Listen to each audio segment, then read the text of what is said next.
Selamat datang di channel YouTube kami. Channel yang mengisahkan tentang kisah-kisah tokoh Islami dan kisah-kisah kerajaan bersejarah di Nusantara. Pada video kali ini, kita akan mengambil perjalanan melalui sejarah kerajaan Majapahit, salah satu kerajaan terbesar dan paling berpengaruh di Nusantara.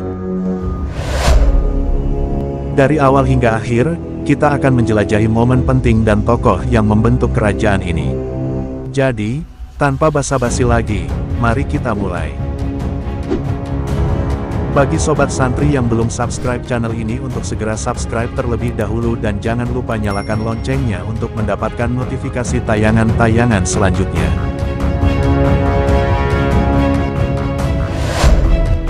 Awal mula kerajaan Majapahit. Pada abad ke-13, Pulau Jawa telah menjadi tempat tinggal beberapa kerajaan yang berkuasa, seperti Singhasari dan Kediri. Namun, pada tahun 1293, terjadi peristiwa yang menjadi awal mula berdirinya kerajaan Majapahit. Raden Wijaya, seorang pemimpin muda yang memiliki ambisi besar, berperan sentral dalam pembentukan kerajaan Majapahit. Pada saat itu, kerajaan Singhasari sedang dalam keadaan lemah akibat serangan dari pasukan Mongol. Raden Wijaya melihat peluang dan menjalin aliansi dengan pasukan Mongol yang sedang menyerang Singhasari di bawah pimpinan Kertanegara, raja terakhir Singhasari. Namun, setelah Singhasari berhasil dikalahkan oleh pasukan Mongol, Raden Wijaya mengkhianati aliansinya dengan melakukan serangan balik terhadap pasukan Mongol. Setelah mengalahkan pasukan Mongol, Raden Wijaya mendirikan kerajaan Majapahit pada tahun 1293. Ia menjadi raja pertama Majapahit dengan gelar Kertarajasa Jayawardana. Raden Wijaya memilih ibu kota baru untuk kerajaannya di Trowulan, yang saat ini merupakan bagian dari Kabupaten Mojokerto, Jawa Timur.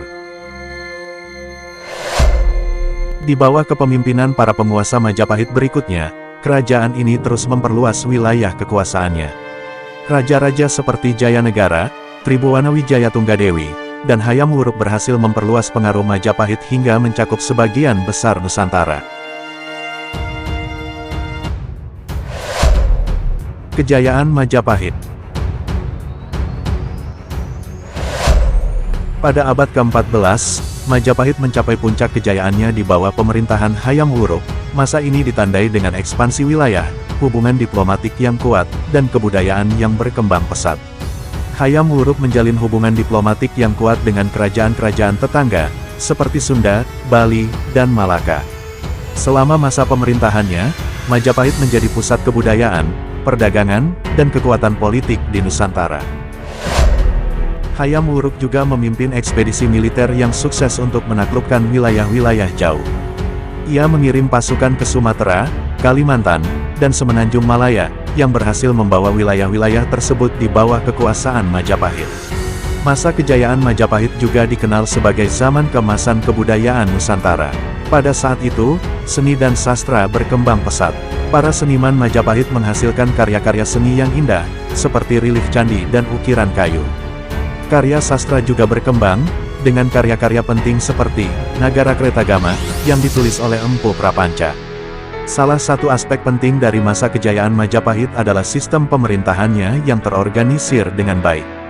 Pemerintahan Majapahit dipimpin oleh raja yang memiliki kekuasaan absolut. Raja dibantu oleh para bangsawan dan pejabat tinggi yang bertanggung jawab atas pemerintahan di tingkat lokal.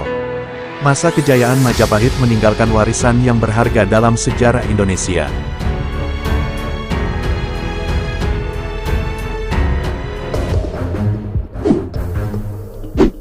Keruntuhan Majapahit.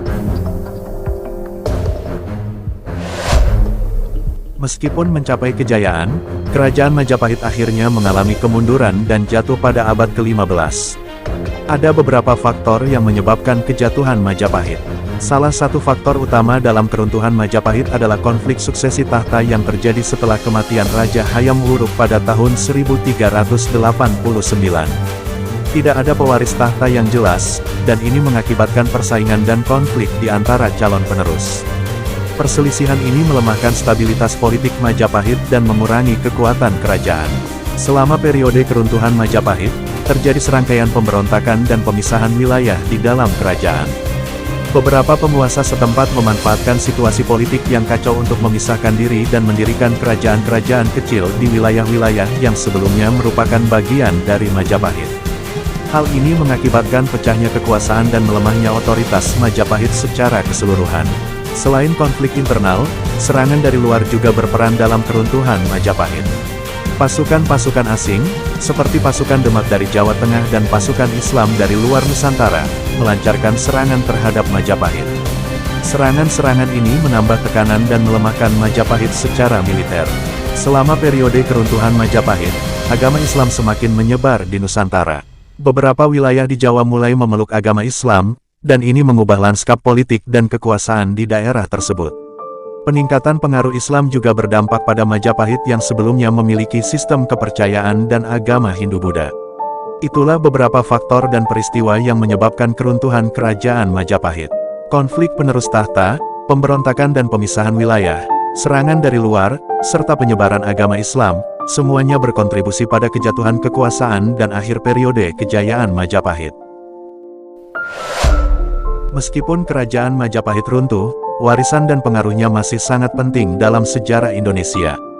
Majapahit meninggalkan warisan budaya, seperti seni, arsitektur, dan sistem hukum yang masih terasa hingga saat ini.